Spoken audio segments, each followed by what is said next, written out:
Olá, bem-vindos a mais uma exploração aprofundada aqui no nosso espaço. Olá! Hoje, o desafio é grande.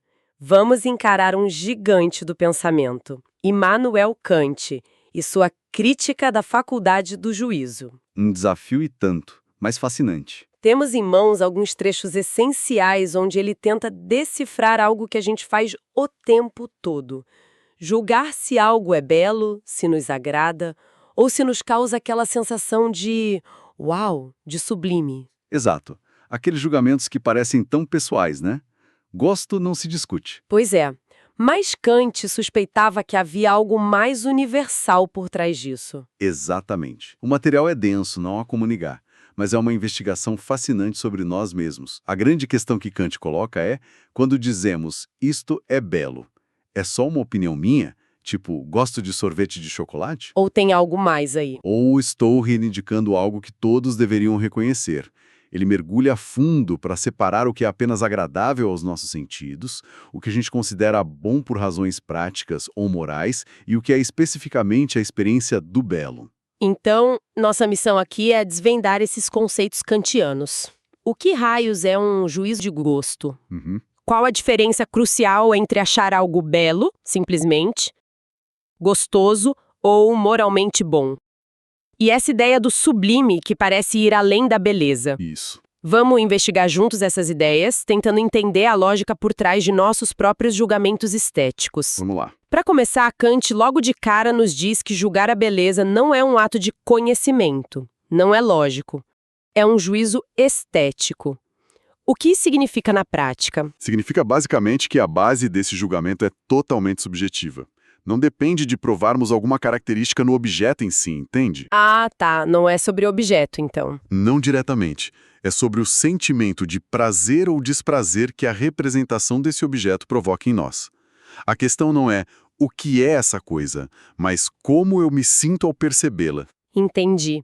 O juízo estético descreve mais o meu estado do que o objeto. Exatamente. Ele não descreve o objeto, mas sim o estado do sujeito que o contempla.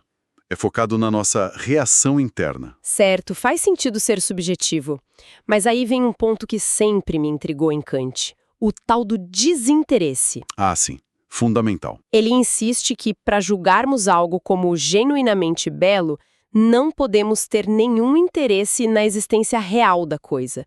Precisamos ser indiferentes a ela, existir ou não. Como assim?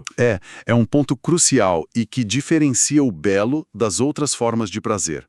Pensa no agradável. Tá. O agradável está totalmente ligado ao interesse dos sentidos. Algo nos agrada porque satisfaz uma inclinação, um desejo. Kant usa o exemplo de uma comida bem temperada. Tipo uma feijoada no sábado. E exato. Você diz é agradável, mas isso depende da sua sensação física imediata, da satisfação de um apetite. Há um interesse direto em ter e consumir aquilo, né? Quer que a feijoada exista e esteja ali para você comer. Entendi. O agradável me puxa, me envolve sensorialmente. Tem um interesse claro ali. E o bom? Onde ele se encaixa? O bom também envolve interesse, mas não dos sentidos e sim da razão. Para chamar algo de bom, a gente precisa ter um conceito do que aquilo deveria ser ou para que serve. Um propósito, um fim. Isso, um propósito, um fim. A gente avalia se algo é bom para alguma coisa, tipo útil, que seria imediatamente bom, ou se é bom em si mesmo, como uma ação moral, que seria imediatamente bom. Então exige uma avaliação racional. Sim, essa avaliação exige que a razão considere a utilidade, as consequências, ou um propósito intrínseco. Não é só sentir, é pensar sobre. Kant dá o exemplo da saúde, né? Não sentir dor é certamente agradável. Com certeza. Mas para chamarmos a saúde de boa, pensamos no valor dela, na sua finalidade para realizarmos nossas atividades, no conceito dela como condição desejável para um ser racional. Não é só a sensação do momento. Perfeito. O agradável cativa pelos sentidos, pela inclinação. O bom é aprovado pela razão, com base em um conceito de fim, gera respeito. Já o belo... Aí vem o diferencial. O belo, para Kant, se destaca por ser uma satisfação, uma complacência completamente desinteressada e livre. Livre como? Livre tanto do interesse sensorial do agradável quanto do interesse racional do bom. Esses interesses não devem contaminar o juízo puro da beleza. É um tipo de aprovação que ele chama de favor, uma aprovação livre, diferente da inclinação, que busca o agradável, ou do respeito, que reconhece o bom. Então, para apreciar a beleza pura de uma flor, por exemplo, eu não deveria estar pensando se posso comê-la? Não, isso seria interesse agradável. Nem no seu papel ecológico, medicinal, É interesse no bom, na utilidade. nem mesmo se quero possuí-la, tipo para colocar num vaso. Nem isso. Esse desejo de posse já introduz um interesse. A ideia é apreciar a flor apenas pela sua forma como se apresenta a mim, pela pura contemplação. Nossa, é bem radical essa ideia do desinteresse. Assim, Kant chega a dizer que um juízo de gosto genuíno não funda por si só nenhum interesse. Claro, a gente pode ter interesse social em ter bom gosto, em parecer cultivado, né? Ah, sim, o status. Mas o juízo em si, o momento da contemplação da beleza, deve ser livre desses interesses externos. É uma ideia de apreciação pela apreciação mesmo. Ok, isso estabelece a base. O juízo de gosto é subjetivo, estético e desinteressado. Mas aí vem a parte que realmente dá um nó na cabeça. Sei qual é. Kant afirma que, mesmo sendo subjetivo e sem interesse, esse juízo reivindica a validade universal. Uhum. Quando eu acho algo belo, eu falo como se todos devessem sentir o mesmo prazer. Como conciliar isso, subjetivo e universal ao mesmo tempo? Parece impossível. Essa é a grande sacada, ou a grande dificuldade, dependendo de como se olha. Ele chama isso de universalidade subjetiva. Universalidade subjetiva. Explica melhor. A lógica é a seguinte: como o meu juízo é desinteressado, ou seja, não depende das minhas inclinações particulares, das minhas necessidades ou desejos privados, eu me sinto livre dessas condições pessoais. Certo, estou julgando sem minhas manias. Exato. E por me sentir assim, livre dessas condições privadas, eu pressuponho que o fundamento desse meu prazer não é algo só meu, mas algo que deveria poder valer para qualquer outra pessoa que também julgasse de forma desinteressada. Ah, então não é uma universalidade lógica que eu possa provar com argumentos tipo A igual a B, B igual a C, logo A igual a C. Não mesmo. Nada de prova lógica aqui. É mais uma expectativa, uma aposta na concordância dos outros. Exatamente. Não é uma universalidade baseada em conceitos objetivos, como no caso do bom, onde a gente pode discutir as razões. É uma expectativa de assentimento geral. Kant diferencia bem isso. Como ele diferencia? O agradável vale só para mim. Para mim isso é agradável. O bom vale universalmente, mas através de um conceito da razão que pode ser discutido. O belo, por sua vez, reivindica essa universalidade sem se apoiar em nenhum conceito determinado. É como se, ao dizer isto é belo, eu acreditasse ter uma voz universal falando através de mim. Boa imagem. Mesmo sem poder explicar exatamente por quê ou convencer alguém com provas, Kant usa um termo interessante. Ele diz que imputamos essa concordância aos outros. Sim, imputar, ansinnen, é a palavra-chave. Não estamos dizendo que todos vão de fato concordar. A experiência mostra que as pessoas discordam sobre beleza o tempo todo, né? Com certeza. Guerra de gostos. Mas o juízo de gosto contém essa exigência de que os outros deveriam concordar. Essa reivindicação que está embutida na própria palavra beleza. A gente busca a confirmação dos outros, não por argumentos, mas pela adesão deles ao nosso sentimento. Interessante.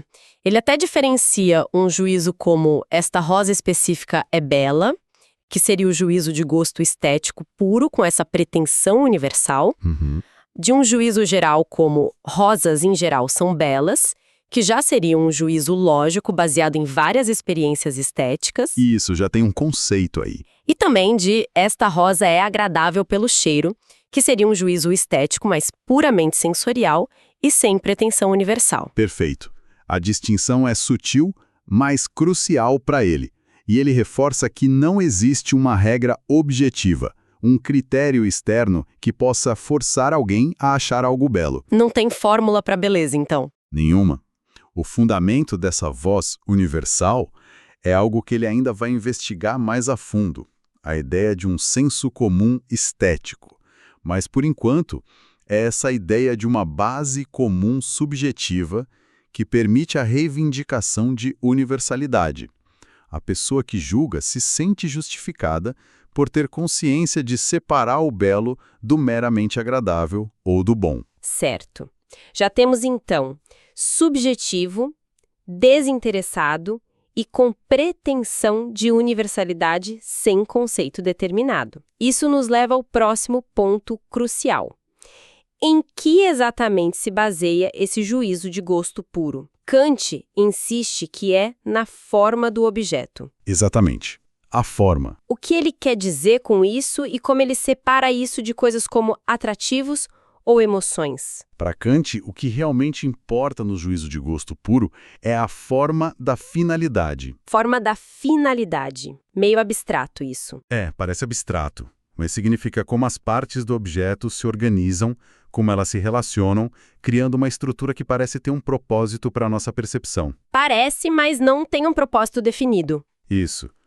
Mesmo sem ter um propósito definido, como teria um objeto bom para algo. Ele opõe isso ao atrativo, reis, e à comoção, rhin. Atrativo seria o quê? Cores vibrantes, um som particularmente doce, aquilo que chama atenção logo de cara? Exatamente. Atrativo se referem à matéria da sensação, aquilo que agrada diretamente os sentidos. Cores intensas, texturas agradáveis, sons melodiosos. Kant acha que depender disso para gostar de algo é um sinal de um gosto ainda meio bárbaro, ele diz. Nossa, pesado. Ele não aliviava.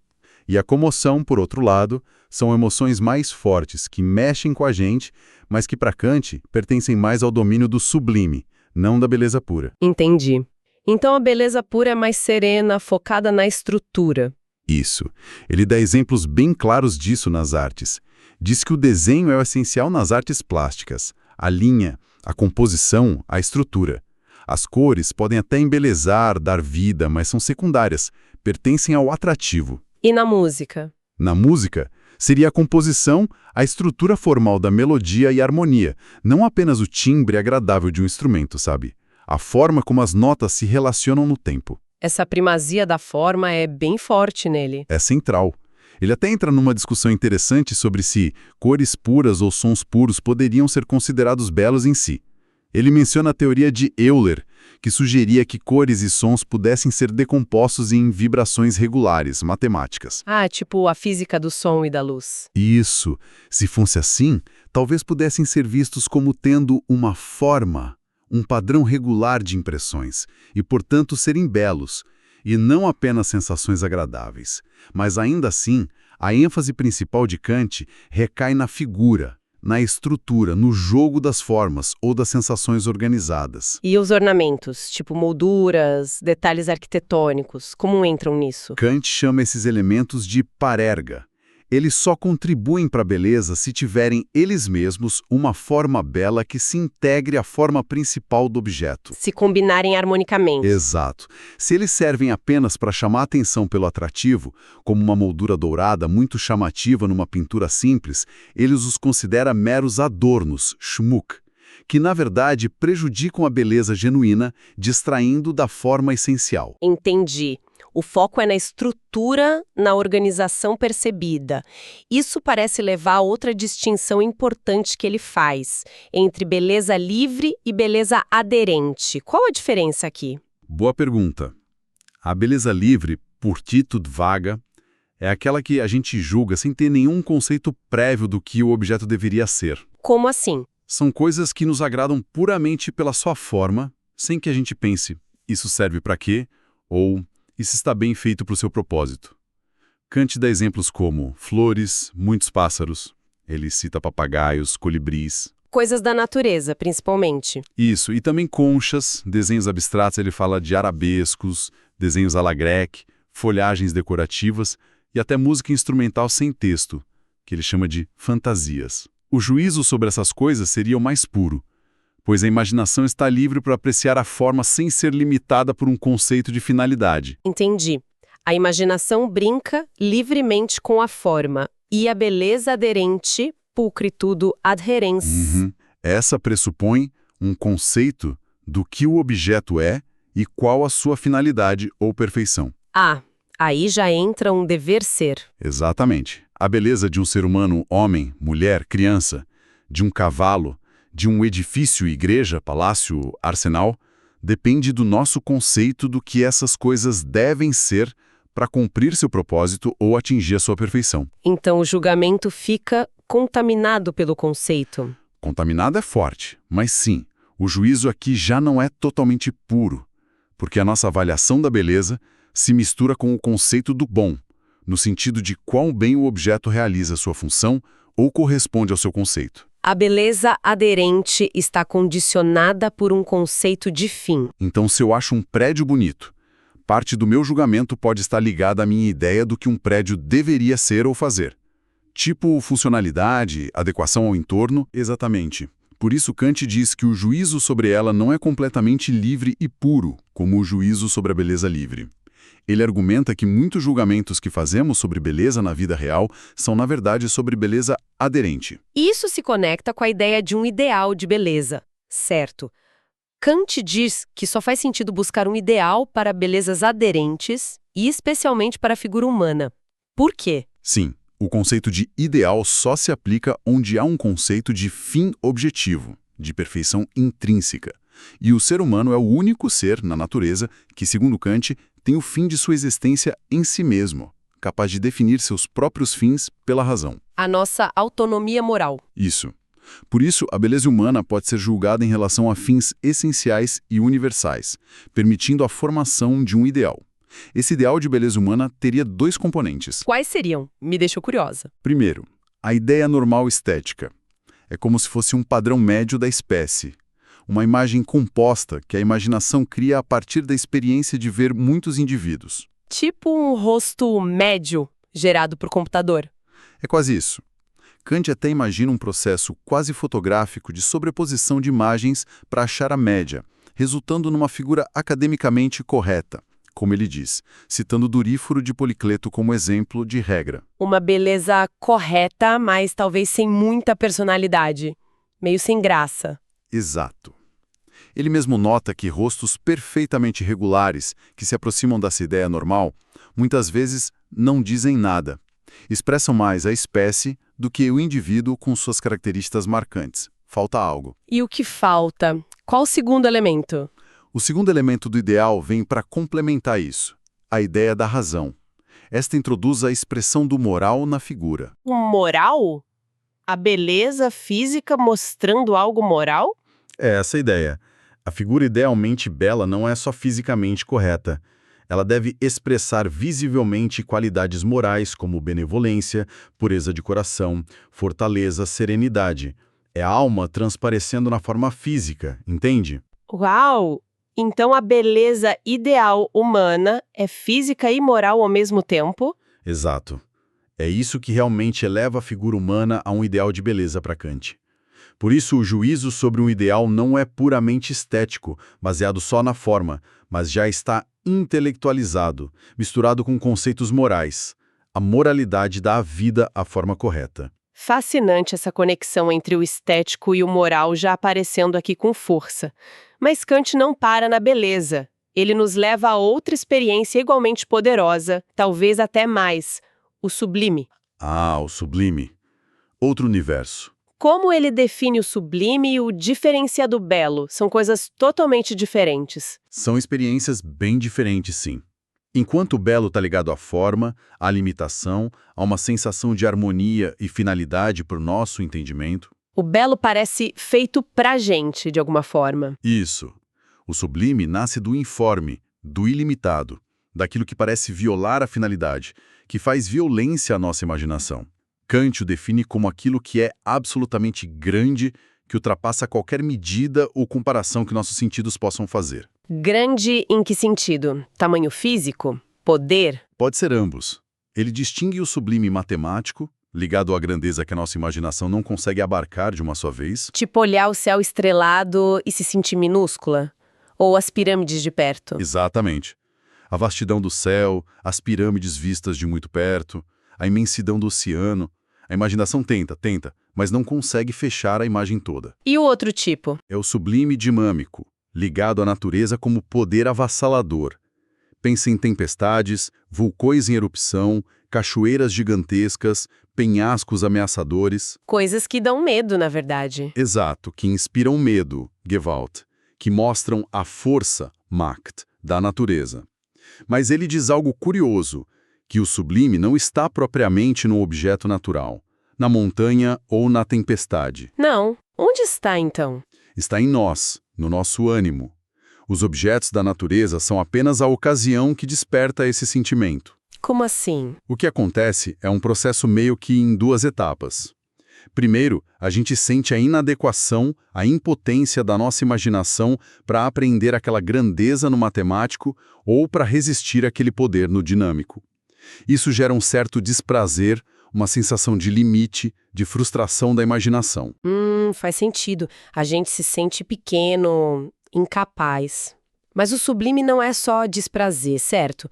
Sentimos também uma espécie de elevação, de admiração. Aí vem a segunda etapa. Exatamente porque a imaginação falha, a gente toma consciência de uma outra faculdade em nós, uma faculdade superior aos sentidos, a razão. Ah, a razão entra em cena de novo. Sim, a razão, para Kant, é capaz de pensar a totalidade, o infinito, mesmo que a gente não possa imaginá-lo. E também nos dá a consciência da nossa liberdade moral, da nossa capacidade de resistir interiormente às ameaças da natureza. Mesmo que fisicamente a gente não possa. Justamente. Então, o sentimento do sublime é um misto.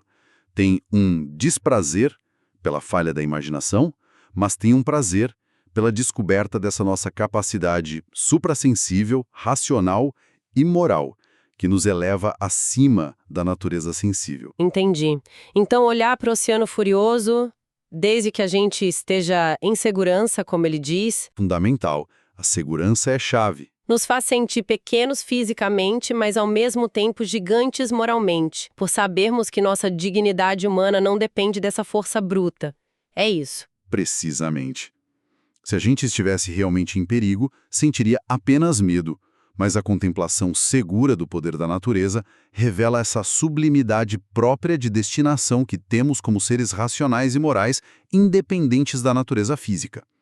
No sublime matemático é similar. A incapacidade de imaginar o todo desperta a ideia da razão de totalidade e infinito, mostrando a força do nosso pensamento que ultrapassa os limites da imaginação. Que incrível essa dinâmica interna. E assim como o belo, o juízo sobre o sublime também reivindica a necessidade, uma validade universal. Todos deveriam sentir isso. Sim, ele reivindica que todos deveriam sentir essa mesma elevação diante do espetáculo apropriado. Mas Kant faz uma ressalva importante aqui. Qual? Apreciar o sublime exige mais cultura do que apreciar o belo, especialmente uma receptividade a ideias morais. Sem um certo desenvolvimento do sentimento moral, aquilo que para uma pessoa culta é sublime, para outra pode parecer apenas assustador ou desagradável. Faz sentido. Exige uma reflexão maior. Ele cita o exemplo de um camponês simples da Saboia que achava os turistas que admiravam as geleiras uns verdadeiros loucos. Não via nada ali além de perigo e dificuldade. Faltava a cultura das ideias. Entendi a diferença. O sublime é mais exigente. Exige mais da nossa parte racional e moral para ser ativado, digamos assim. Ele reitera que a verdadeira sublimidade não está na natureza, mas na nossa maneira de pensar, na nossa capacidade de usar as intuições da natureza para despertar esse sentimento de uma finalidade superior em nós mesmos. Ok, saindo da contemplação da natureza e entrando no mundo da arte. Para criar a arte bela, Kant introduz a figura do gênio. Quem é ou o que é o gênio para ele? Não é só ser muito inteligente, né? Não, definitivamente não é só inteligência no sentido comum. Gênio, para Kant, é um talento inato, um dom da natureza. É algo que não se aprende. Um dom. Sim. E o mais curioso, é através do gênio que a própria natureza dá a regra à arte bela. A natureza dando regra para a arte. Como assim? Parece estranho, né? Mas significa que o gênio não segue regras pré-estabelecidas para criar. Ele não aprende uma fórmula e aplica. Ele cria de forma original. E o seu processo, a sua obra, serve de modelo, mas não pode ser ensinado ou totalmente explicado. É como se a natureza usasse o gênio para mostrar como a arte deve ser. Então não dá para fazer um curso Como Ser um Gênio em 10 passos? Definitivamente não. Kant contrasta a criação genial com a descoberta científica. Ele diz que a gente pode aprender passo a passo como Newton chegou às suas leis. Podemos refazer o caminho dele. Dá para ensinar a física newtoniana. Exato. Mas não podemos aprender como Homero criou seus poemas. O próprio gênio, muitas vezes, não sabe explicar como suas ideias surgem. Ele cria como se fosse uma força da natureza agindo através dele. É espontâneo. E as obras dele são exemplares. O que isso quer dizer? Quer dizer que elas servem de modelo para inspirar outros talentos, para mostrar um caminho, mas não para serem copiadas mecanicamente. A cópia seria imitação, não genialidade. O gênio abre novos horizontes. Ele enfatiza muito a originalidade, então. Mas só a originalidade basta para fazer a arte bela? Ser só diferente é suficiente? Não. A originalidade é a primeira marca do gênio. É indispensável, mas a arte bela precisa de mais. Precisa também de gosto. Gênio e gosto precisam andar juntos. Exato. São como duas pernas essenciais para a arte bela. O gênio fornece a matéria, a alma, a originalidade, aquilo que Kant chama de espírito. Espírito? O que ele quer dizer com espírito na arte? Não é algo místico, Ana. Não no sentido sobrenatural. Espírito, nesse contexto kantiano, é a capacidade de apresentar ideias estéticas. Ideias estéticas. O que são? São meio que o contrário das ideias racionais. Se ideias racionais são conceitos para os quais não temos uma imagem sensível perfeita, tipo liberdade e eternidade... Coisas abstratas. Isso. As ideias estéticas são representações da imaginação que nos fazem pensar muito, mas que nenhum conceito específico consegue esgotar. São imagens, metáforas, cenas criadas pelo artista, especialmente o poeta, para Kant, que abrem um leque de significados e sentimentos que vão além do que pode ser dito de forma puramente conceitual. Ah, tipo uma poesia que te deixa pensando por dias. Exatamente isso. O gênio é quem tem essa capacidade de criar e expressar ideias estéticas que animam a obra, que dão vida a ela. Entendi. O gênio traz a centelha, a ideia rica, a originalidade, o espírito. E o gosto, qual o papel dele nessa dupla? O gosto entra como a disciplina. Ele fornece a forma, a clareza, a polidez, a adequação da obra para ser comunicada e apreciada universalmente, ou pelo menos com essa pretensão de universalidade que a gente já falou. Então o gosto organiza a bagunça do gênio. É quase isso. O gosto, de certa forma, corta as asas do gênio. Impede que ele seja apenas selvagem, caótico e incompreensível. Ele organiza, refina, torna a obra comunicável e agradável de forma duradoura. Ele dá o acabamento. Há uma tensão aí, né? Entre a liberdade explosiva do gênio e a regra, a ordem do gosto. Com certeza. E Kant reconhece isso. Ele diz que, idealmente, ambos devem estar presentes em equilíbrio. Mas, se algo tiver que ser sacrificado, ele argumenta que é melhor sacrificar um pouco da exuberância do gênio em favor da clareza e da forma impostas pelo gosto. Sério, ele prefere o gosto ao gênio. Para a arte bela, sim, o gosto é a condição indispensável. Uma obra pode ser original e cheia de espírito, genial, mas se lhe falta gosto, forma, clareza, ela pode falhar como bela arte. Pode ser interessante, mas não bela no sentido pleno que ele busca. O gosto garante a comunicabilidade. Faz sentido, pensando na ideia de universalidade. E ele chega a classificar as belas artes usando uma analogia interessante com as formas de comunicação humana: palavra, gesto e som. Exato, bem lembrado. Isso leva a 3 grandes categorias que ele propõe: as artes da palavra, eloquência e poesia, a comunicação verbal, as artes figurativas ou da forma visual, que ele divide em plástica, escultura e arquitetura, e pintura, que para ele inclui até jardinagem paisagística e decoração de interiores. a comunicação visual, gestual, E a arte do jogo das sensações, que é basicamente a música. palavra, forma e som. E ele até arrisca uma hierarquia entre elas, em termos de valor estético, né? Qual seria a melhor? Sim, ele arrisca e é uma hierarquia que pode surpreender bastante hoje em dia. Para Kant, a poesia ocupa o lugar mais alto de todas as artes. A poesia. Mais que a música ou a pintura, por quê? Porque, segundo ele, a poesia é a que mais consegue usar a imaginação para expandir a mente, se aproximando de ideias racionais e dando muito a pensar, libertando o espírito das amarras do puramente conceitual.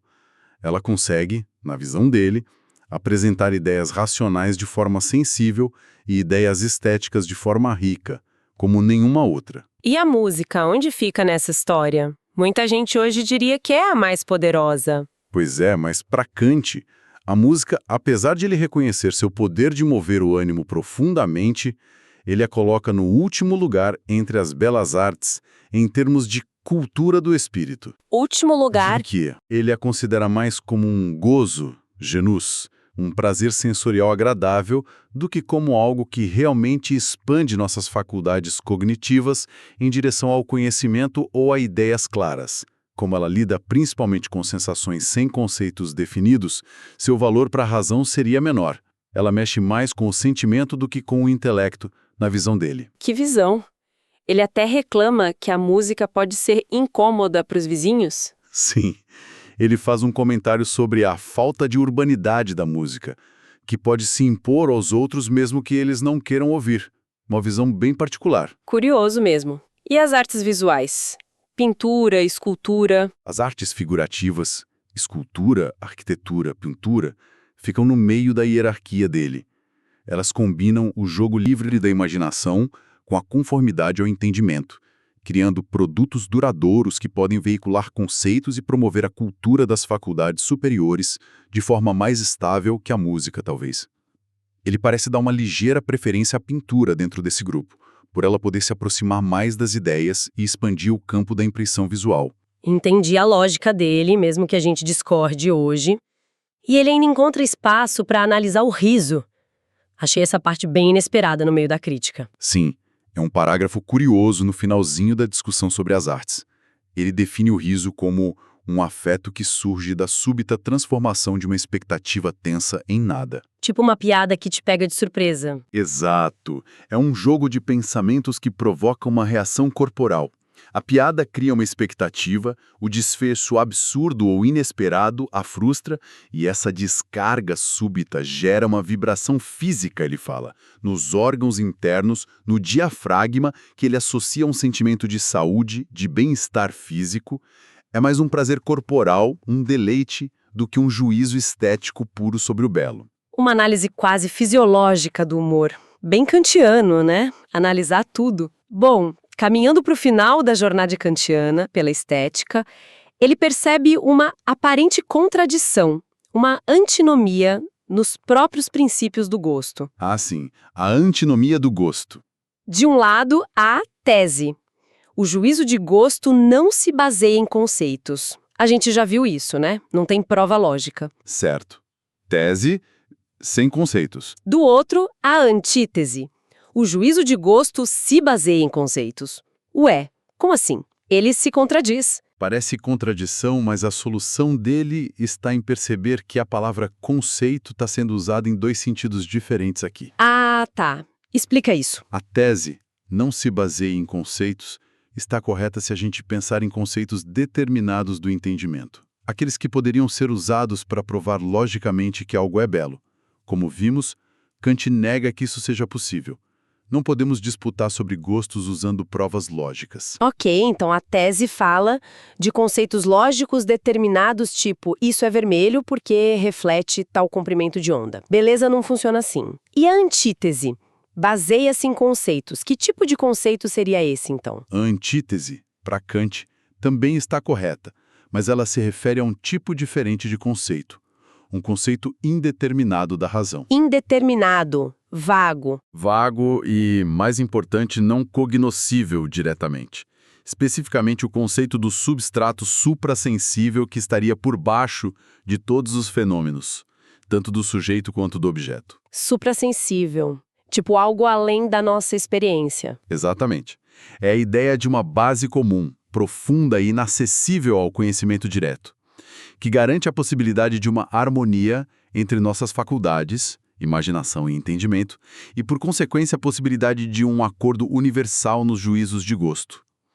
É um conceito que a razão postula, mas não pode conhecer. Ah, entendi. Então a contradição some porque a tese nega conceitos determinados do entendimento, para provar, e a antítese afirma um conceito indeterminado, da razão, o suprassensível, para fundamentar a possibilidade de acordo. Exatamente essa solução da antinomia. É a esse fundamento último, suprassensível e comum a todos, que o juízo de gosto implicitamente se refere ao reivindicar universalidade, mesmo sem poder prová-la objetivamente.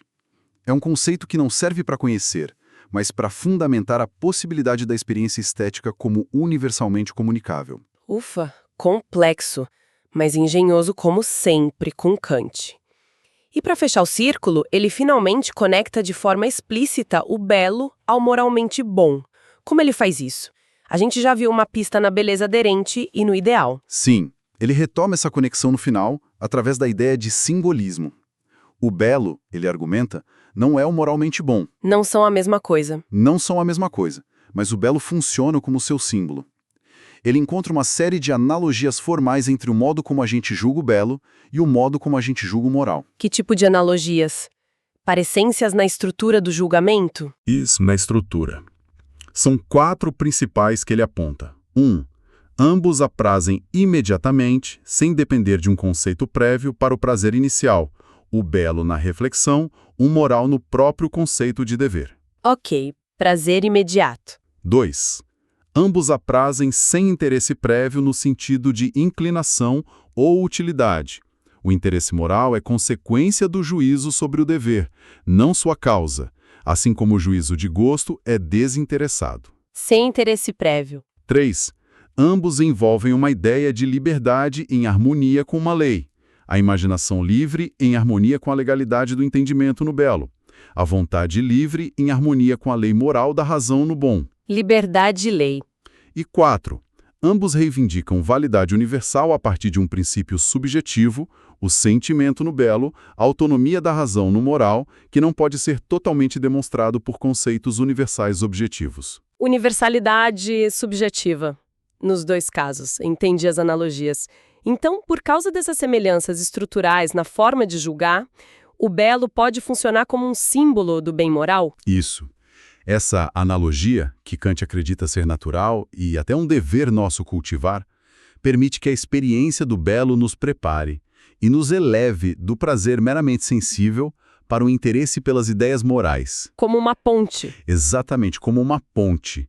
O gosto pela beleza natural, em particular, funcionaria como uma ponte para o suprassensível, para o reconhecimento da nossa própria natureza moral. É como se a beleza nos desse um vislumbre sensível da harmonia e da liberdade que encontramos de forma mais pura na moralidade. Ela educa a nossa sensibilidade para o moral. Jornada.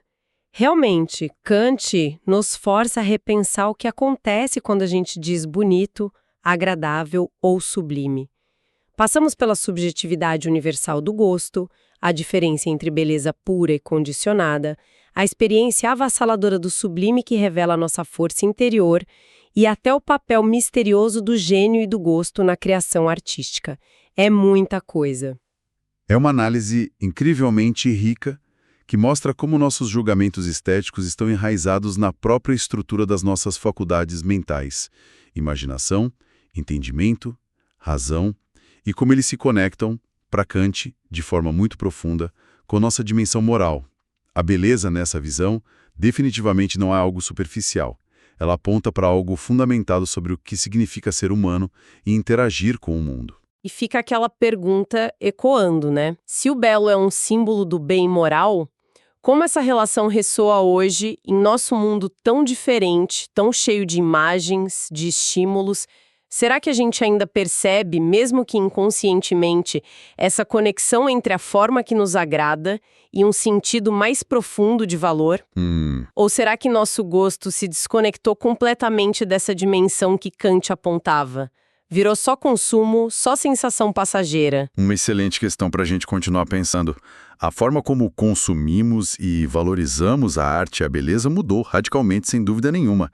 O bombardeio de imagens, a velocidade, A indústria cultural. tudo isso. Mas talvez os mecanismos básicos que Kant descreveu, esse jogo complexo entre nossas sensações, nossa imaginação, nosso entendimento, nossa busca por uma satisfação que vá além do imediato, e até a própria teimosia em acreditar que nosso gosto tem alguma validade além do pessoal, talvez tudo isso ainda opere em nós de maneiras que nem sempre reconhecemos. Talvez a busca por essa forma final ainda esteja lá, escondida. Fica aí a provocação para refletir. Muito obrigada por nos acompanhar nesta densa, mas fascinante exploração da estética de Kant. Eu que agradeço a conversa. Sempre bom revisitar Kant. Até a próxima!